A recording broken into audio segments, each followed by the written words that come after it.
Hello and welcome to another Zach Carnage video. Today we are doing another UK National Championship format duel, assuming no ban list here.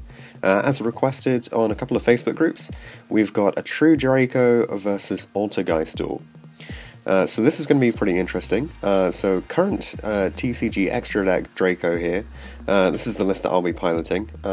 It's very similar to the sort of thing that we saw at the Irish Open. Maybe a couple of changes within the side deck, but fairly standard. Otherwise, the extra deck gives you some really nice options to deal with things that potentially True Draco can struggle with, so that's always nice to be able to have. Otherwise, fairly standard list. We've obviously gone for maxed out draw power, and not too many floodgates because you don't want to end up bricking on them. You'd rather just be generating that advantage from them in there. As for the Altergeist list, so Callum has updated this list from the previous one, so no 1-for-1 anymore, playing the third duality.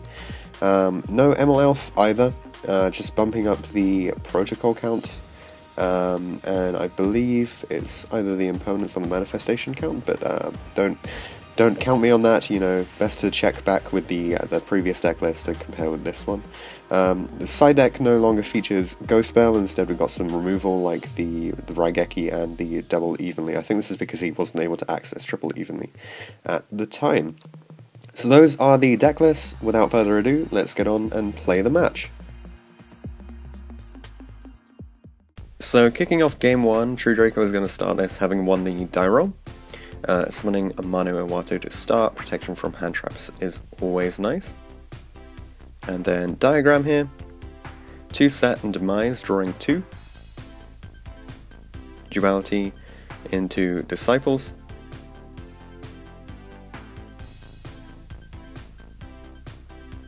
Then a mystery set, diagram pops it, reveals that it's the Disciples, which will go ahead and add an Apocalypse, and then Terraforming for the second diagram, which will be able to rotate out this Apocalypse, and then the usual, you know, searching for Heritage. Heritage will then essentially become a Pot of Greed here, so very, very standard. Once you got the setup, just getting those additional draws in, so you can get to the non-searchable floodgates, essentially. So we're playing this as if Draco is going blind into an event, and doesn't know what the opponent's playing. So normal summon the Maiden with the effect of the Heritage, and then Disciples shuffling back 3 and drawing 1 again, so getting a little bit deeper into the deck. So playing blind, essentially this is sort of mimicking what would happen if you went to a UK Nationals event. You don't know what your opponent's going to be playing. You can kind of assume that they'll be playing Brandish or something, so playing in that kind of manner, assuming that Draco survived. So Desires came down obviously, and nothing to stop it there, so just drawing 2 is always a good bonus. So 4 set, the effect of Disciples, allowing the summon of Ignis, resolve Demise, and then resolve a Mano, so not having to discard the Mano, and then flipping Anti-Spell in the standby phase. Obviously this isn't going to do much against Altergeist, but again, as I said, going blind into this. So Meliseek is normal summoned here, getting out the life point counter there. That's going to punch for 500 and take out the diagram.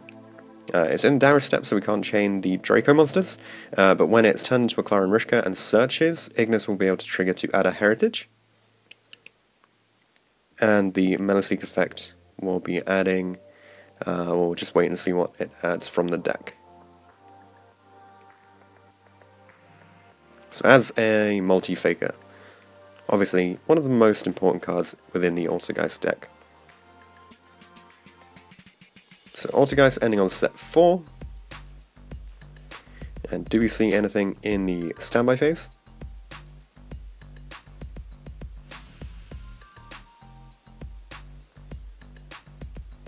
Nope, I believe that's it. Go straight into the main phase.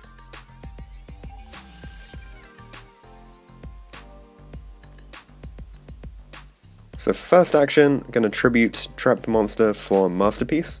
Getting rid of Ignis because basically I wanted access to an additional Masterpiece if this one got warninged or something, so keeping the Maiden around there. Then activating a Heritage, which is going to allow a draw 1 from that Draco Warrior in the grave. Maiden attacks the Clara and Rishka, putting through 23, and Masterpiece can attack for another 29.50 there. So a lot of damage done already. During the end phase, Manifestation is activated, targeting the Meluseek. So then complicated chain here. So Masterpiece targets the Manifestation, Spoofing is activated, Maiden is chained, Strike is activated on the Maiden to negate it.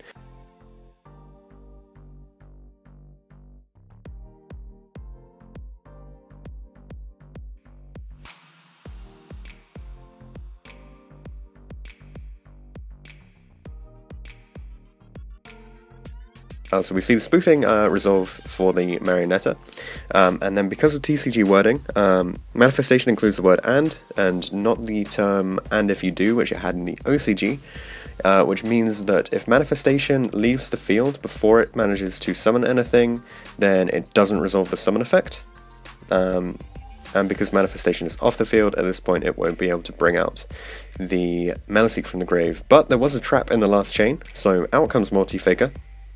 Still during my in-phase mind, and this is going to summon a Meluseek straight from the deck instead. So back to Altergeist turns. Bit low on resources here, we do have a Trap Immune Masterpiece, which is pretty big. So a Hextia is the first thing to be brought out.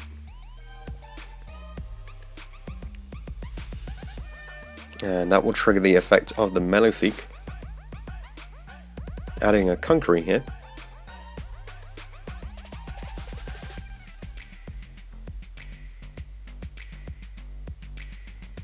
Marionetta is summoned, which will be able to set a trap, and it will set a Manifestation from the deck,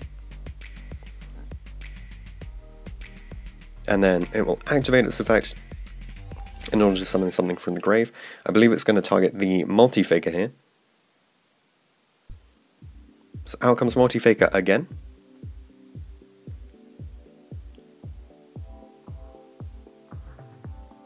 This time going for a Conqueree.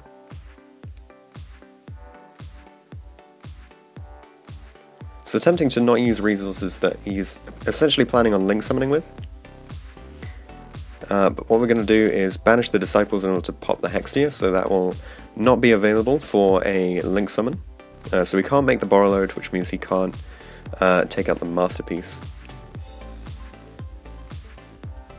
But the Hextia being sent to the grave allows him to add a Marionetta from deck to hand, so he's got set up for the next turn. And then link 2 into Hextia here. So potentially this could have been different. He could have just left 2 bodies on the field, which might have been more challenging to deal with. He instead decided to go with the Hextia and then standby phase activate Manifestation.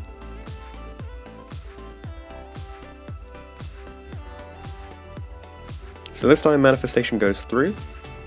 It will summon out the Multifaker, which will trigger. And that Multifaker should be in attack position, so this is essentially the point at which Callum's lost, when we realised that Multifaker should have been in attack, so Masterpiece is going to be able to just swing over that for game. So normal summon the Amano, and then the Silk that was brought out by the Multifaker isn't going to be able to activate anyway, which means that Masterpiece can attack straight over the Multifaker, and that will be game 1. So Trap, Monster, Immune, Masterpiece winning the game there, although we did have a lot of setup for True Draco compared to what the Altergeist achieved.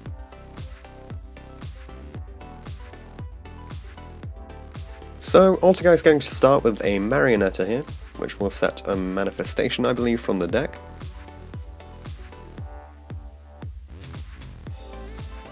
And then a couple more cards set, and then players passed.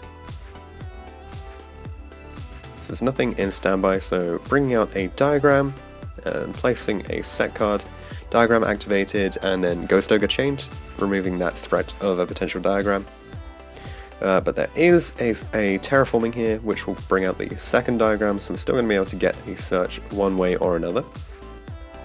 As soon as Diagram is played, we see Protocol flipped face up, and then Multifaker will be chained to that. Activating in a new chain, which will bring out the Silquitous from the deck.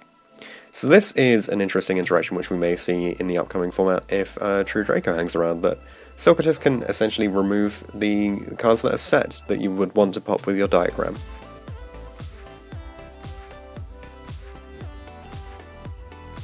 So Raigeki comes in here. getting rid of that Silk, which makes things a little bit easier, but we do know that there's a Manifestation down there, which is immediately played after Resolution of the Raigeki. So bringing back the Silk, and then keeping up that potential threat of removing the card that wants to be sent by Diagram, essentially. So this time, when Diagram is played, the effect of Silk is going to be activated, which will be targeting the Manifestation, I believe. So the way that this resolves is the Manifestation will go back to the hand, and then because it's no longer on the field, it's going to pop that Silquatus and return the set card for the True Draco. So the Diagram pops a Maiden in hand, which opens up potential plays with Return here.